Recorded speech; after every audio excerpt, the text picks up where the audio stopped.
Hi guys, today we'll show you how to make Spotify your default music app on iPhone. We'll also show you how to use Siri to play your music through Spotify. First, unlock your iPhone and open the Settings app. Scroll down and tap Apps to open your installed applications. Tap Default Apps if the option is available on your iPhone. If Spotify appears as an available option for music, select it.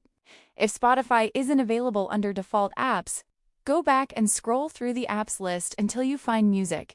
Tap it to open its settings. If you see an option such as Show in Apple Music, disable it if it's enabled. Keep in mind that this option may not be available on every iPhone or iOS version. Go back to Settings, then scroll down and tap Siri. From there, tap Talk to Siri. Choose Hate Siri or Siri, depending on the options available on your iPhone. When asking Siri to play a song, simply say something like, "Play this song on Spotify." Siri can then use Spotify to play the requested music when supported. And that's how you can use Spotify with Siri on your iPhone and make it your preferred music app when supported. If this helped you, make sure to subscribe and comment for more simple tutorials.